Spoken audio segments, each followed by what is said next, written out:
Good afternoon, good morning, good evening, whatever time zone it is, whether you in the world, it is your Lord and Saviour. And you read that title, thumbnail, Finny What's It correctly. The third clan for Vampire the Masquerade Bloodlines 2 is the Banu Hakeim.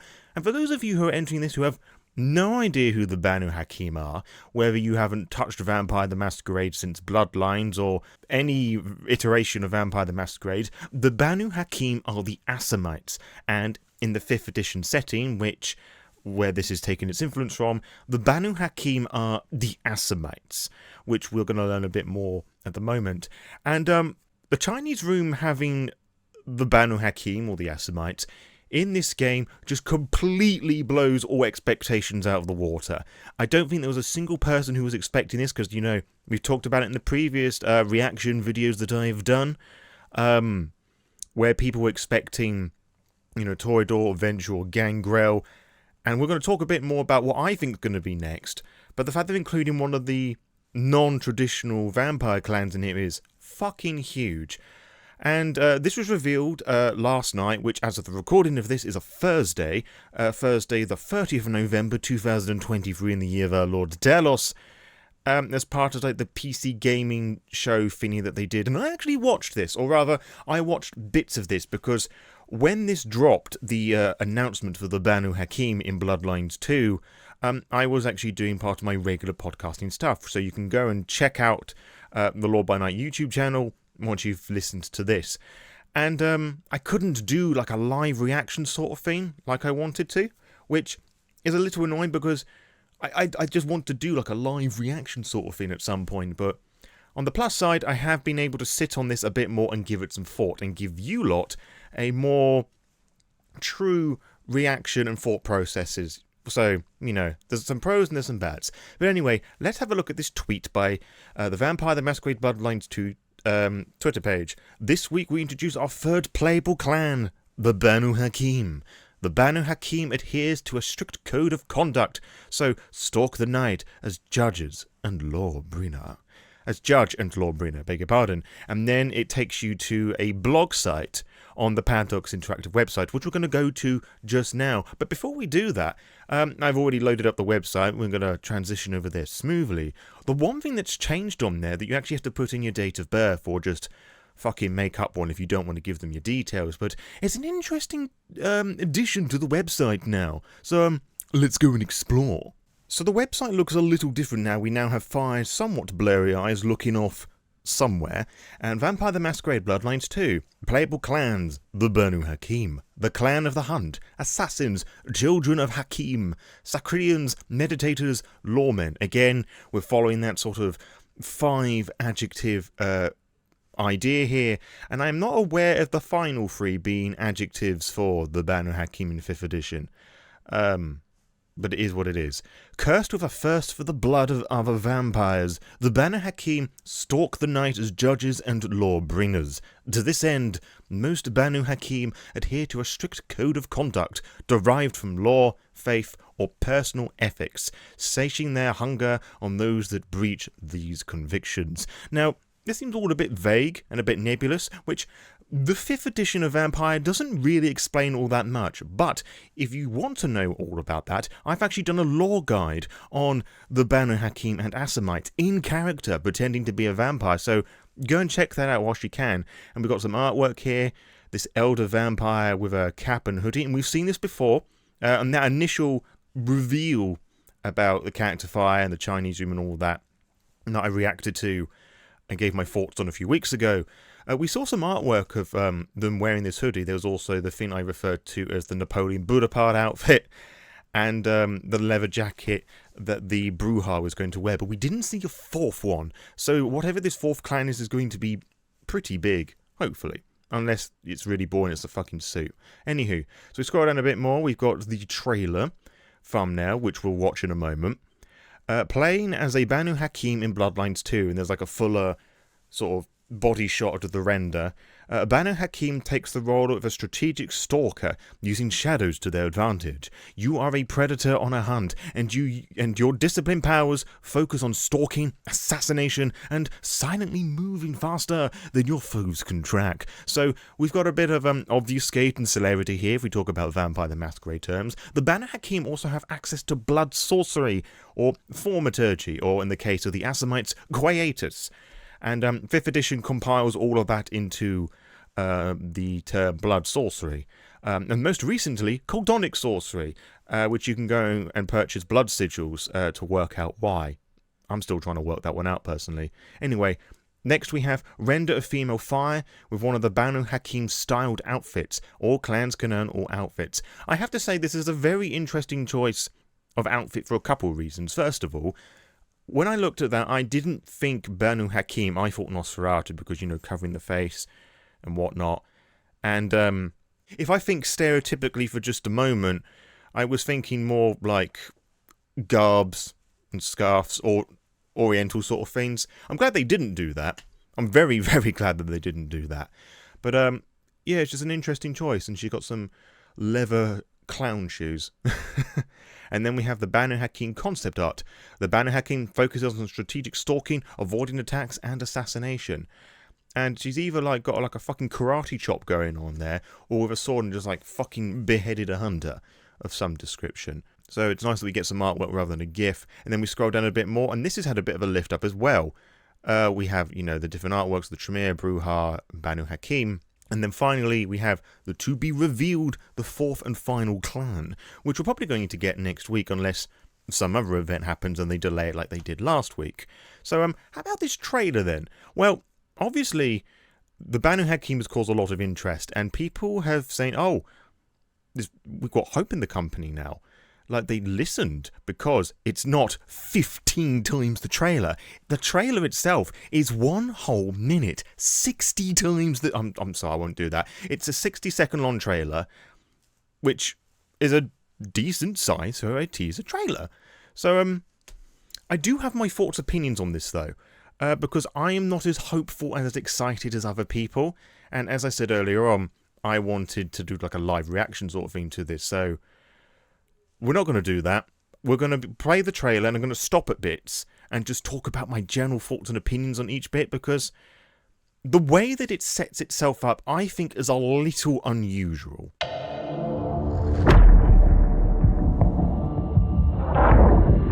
Tell me, Willem, what rumors have you heard about me? That you were there in Cairo. They called you the Slayer. So immediately... we are being shown footage that we have seen already. Although, there is a difference this time. Fire has some facial animations going on. This is quite a frightening interrogating scene. And she looks aggressive. You might have known she's sort of leaning forward as well. Her eyes are furrowed. She's looking around, seems a bit puzzled. This is good. The Chinese room have listened, and I kind of feel a little bad because I imagine someone high up at the company or Paradox whipping the bastards away we need those facial animations, we need people to really believe our cash cow. So, but at the same time, they should have done this the first time round, really. But anywho, this is interesting to me. That they've actually put in this effort and they're wanting to take on fan feedback. But at the same time, I'm not going to go over, these portions of the trailer too much because we have seen them before. I don't understand why they are in the Bloodlines 2 3rd clan reveal. I don't understand how it gels. It won't make sense as we play the rest of it, but it seems weird to include that here. Anyway... onwards and upwards. And what will I be to you, Willem? And to this lonely, forgotten warehouse?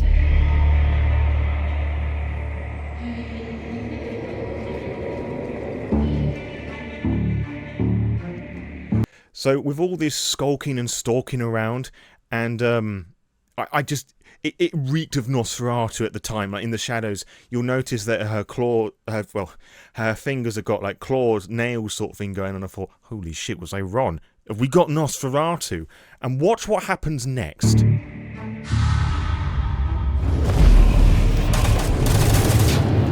The motherfucker is climbing around on all fours, and I was so fucking excited. This is exciting to watch. This is actual gameplay. This is an actual gameplay trailer.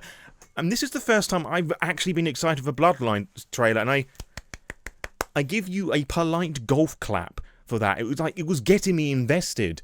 And then this is where all my interest is just lost.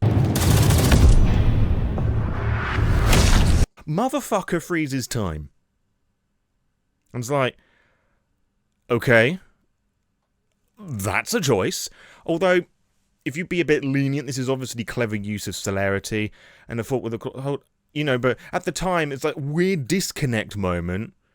Wait, why has the Nosferatu got celerity?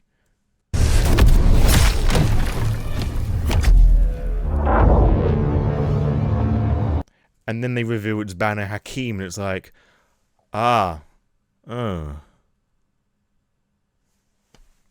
which I'll talk about more in a moment. You're exactly what he said you'd be. I guess that makes it easier. Makes what easier? What happens next? And that's the end of the trailer. And the reason why my excitement for it went completely down is that, as I said, the conversation bit doesn't really gel well with the Banu Hakeim. Like, are we supposed to think that this is a specific Banu Hakeim encounter? Sure, as I said, it's impressive that there's a bit more motion behind fire now, but it doesn't match with the gameplay to me. That doesn't reek of Banu Hakeim at all. Like, there isn't anything that really talks about that. And the gameplay doesn't feel like Banu Hakeim either. There aren't no swords or gunplay or whatever. There isn't like any proper stealth stuff, really. It's just a bit more bestial there. And the reason why that I found that disappointing is, you know, no real grievances for the Banu Hakeim or the Assamites. I think they're a genuinely interesting clan. It's just, and this is funny to say out loud like this because I've kind of been like saying this already, but this confirmed or further realized is that this is going to be action first, then an RPG. And I just find that really upsetting, because you have the title Bloodlines 2, where, sure, any trailers for that showed off some action, but there was like a vibe, and it's like, it's dripping in atmosphere. This I don't really see as much, but it doesn't feel like the Banu Hakeim. And as I said earlier on, we just have a look here. This gives me hope that we'll see more non-standard clans turn up. Do not expect Banu Hakeim. I reckon it will be DLC. This is much better than revealed than the previous two. You know, just going through, really cool to see a clan that wasn't in the OG make it into the sequel. You know, the people are generally happy and pleased with this. And I just realised I was not playing this in high definition. Ha! Oh well, shit happens. You can go and watch the trailer in fuller detail in all the high definition glory that you want to, in your own time. But then, well, how much of the trailer here is actual gameplay, like the actual reveal, and how much of that was taken up by the conversation? Well, you saw on the thumbnail how much it was. 30 seconds, and yes, I did time it. Half of the trailer is devoted to this new gameplay stuff, and the other half is just showing the facial animations. Which, if we just process that a little bit, we have double the trailer. 30 times the trailer. I said I was so I just can't help myself with that. But, you know, yeah, in short, 30 seconds is a good teaser length, but it would have been nice if it was just that on its own, because, as I said, you break up with this conversation stuff that doesn't really feel as part of the Banu Hakeim reveal. It kind of dilutes it somewhat, you know? And, yeah, that I just find that a bit disappointing and weird. And, sure, they may well be listening to us, but there is a little voice at the back of my head that's like, you know, they could have just added that in and then just, like, edited it with, get the footage of Willem just chatting away and present it like that, because game companies have done that before. They present idyllic versions of things for one reason or another, like they put in an ideal, gets cut, or there's certain trailers that have done this well. Have a look at Anthem. Like, that initial reveal trailer was like all done without a lot of the developers were like aware of this, how the vision changed. The Last of Us 2, the announcement trailer or whatever, shows Joel in an area where he doesn't appear in the game. At that point in the game, he's fucking dead. But they could be this deceiving and deceitful. I don't know. I hope not. But as I said, just a little voice, and I'm really sorry if I'm poo-pooing on everyone's parade, but this is, I guess, what I do. I look at things and I analyse them, and I'm just a very cynical person. And I'm just, as I said, the more that I'm thinking about this, the more I'm just losing that excitement again. And also, the fact that we have a playable Banu Hakeim is cool. You know, as I said earlier on, it's outside of the traditional playable clans. But we've just had a video game where you play as an Assamite. The VR game Justice, where you play as a Banu Hakeim called Justice. No, I'm not making that up. The liberating Vienna, which is like ruled by the Hakata, which are, for those who don't know, the clan and bloodlines that came together under some conglomerate clan idea. Those being the Cappadocians and Harbingers of Skulls, and I separate those two deliberately. The Giovanni, the Lamia, the Samedi, and the Nagaraja all come together. I've done lore dives on all of them as well, so go and check those out in your free time. And it kind of buries down Justice a bit more, because you now got the far more exciting vampire game with the Banu Hakeim. I feel a bit sorry for them, actually, because of that. And also, the game came out a couple of days before we had that announcement. So a very niche game has become far more buried within the shadows because people are going to be talking about this. But to that end, what is going to be their fourth playable clan? Well, as I said at the beginning of this little rant thingy, we have now a more unusual clan, and it's just blown out the water the more traditional ideas. And from what we've seen, action is the main core focus of the gameplay loop, which is a choice. Now, so I don't think we're going to get Ventrue or Toreador.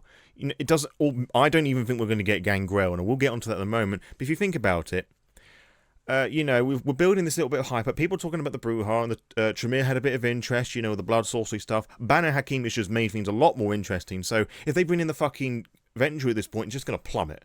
And Bullet Sponge with Fortitude is not very exciting. Toreador has celerity going on, and I don't see what presence would add to this. So I don't think it's going to be those two. And I don't think it's going to be Gangrel. As I said, for reasons I'll explore in a moment. That moment being now. Because in my head, I think there are four choices the Chinese room are likely to insert as that fourth clan. Now, the least likely in my head is a bit of a wild card. Because if you have a look at the clans that we've got at the moment, the Bruja, the Tremere, and the Banu Hakeim, those three fit into the general stereotypical RPG archetypes. The Bruja is the fighter, the Tremere is the magic user, the Banu Hakeim is the assassin, which leaves the fourth one, which is like the support and healer. Now, there aren't any of those in Vampire, except for one, which was brought into 5th edition for some bizarre reason, and that is the Salubri. As I said, really fucking unusual choice that, but the Chinese room could do some interesting things with Obia and Valerian with like fucking force fields and light sword fiends. I can't, like the sword of Samael or whatever that powerful discipline power is for Valerian. But you know, they could do things like that. I think it's incredibly unlikely, which is why it's the fourth one, why Gangrel isn't in here. So as I said, they could do that to like match out the four archetypes, but we'll see. Option number 3, the Ministry, the 5th edition name for the Setites. If you want to know why that name change happened, go and check out my lore dive on them. There's a lot of reasons why I think this is the case. We know the character is Cairo, and I said in the previous one I did when I was guessing the DLC clans that they could bring in the Banu Hakeim to this game because they are from Cairo. Well, they're not, but the Assamites control bits of Cairo through the Ashira, which are the Islamic sect of vampires that are allied with the Camarilla. If you want to know why that happened, go and check out my lore dive on the Ashira. Yes, I've really done the whole shebang. Now, there's that, and the Setites, Egypt, Cairo, you get the idea. Also, in 5th edition, they use Protean, they've like condensed Serpentis down a lot more. Other source books of 5th edition expanded upon these classic Setite powers. And trying to think what's more realistically gameplay-wise, like claws and wolf stuff, or snakes, I think is a bit of a curveball and rather interesting. Also, having the ability to turn to a snake would provide a lot more travel opportunities than wolf. I don't think they're going to like have a bird thing, protean and super change, allowing you to fly around. As a setite, you could turn into a snake and maybe go through certain vents. And as you're playing as a different clan, you may see that and think, oh, maybe if I do a different clan, I might be able to get through that. You know, just to open up the gameplay opportunities a bit more. So there's that one. Second choice, Tzimisce. The Tzimisce have vicissitude, which allows them to shape the flesh and bones of others, like it was their grotesque putty canvas. But with oneself, the Tzimisce could shape their arms into swords, or maybe throw up a whole bone armor thing to protect against bullet hits or whatever for a short pace of time. The trade-off being that you're a bit slower. If they're going to go with the more combat route, having the Tzimisce there would be very interesting there, just to shake things up a little bit, have a more grotesque level of things. And also, any vampires would be concerned about a fucking Tzimisce elder waking up and just trying to work out what the fuck is going on. However, I feel the most likely choice is one that I feel a lot of people have been saying in YouTube comments and online are the La Sombra, because with their obtenebration powers, manipulating the shadows and the whole tendrils things going on, the developers can get all the fucking darkness too on us, which would be very exciting to play. Also, another vampire game lets you play as the La Sombra, Shadows of New York, which is a visual novel. As I said, Banu Hakeim is another player can from another video game. So, those are my 4 options. And I guess my general reaction regarding the trailer for the third clan reveal. How are you all feeling about this? Because as I said, I'm not very excited for this, and nor have I been particularly surprised by what we've seen, other than the trailer itself, which made me think, oh shit, Nosferatu, and then okay. The Nosferatu, of course, being my favourite clan, in case you didn't know or couldn't tell. Yeah, how are you feeling about this? Do you have some hope and excitement that maybe they're going to present something interesting? What do you think the 4th clan's going to be? You still thinking it's going to be Gangrel? Do you think it's one of my 4? Or do you reckon it's a different one? Because as I said earlier on, well, not in this episode, but a previous one, Wilhelm, the Nosferatu, who still isn't as animated, I have to say, he referred to fire as the Nomad being a name for the Ravnos. Again, highly unlikely they're going to throw that one in, but then again, you never know now. As I said, having the Banu Hakeim in here has just blown all predictions out of the water, so let me know in the comments below which one you think is the most likely clan that they're going to bring into this game. Until next time, farewell.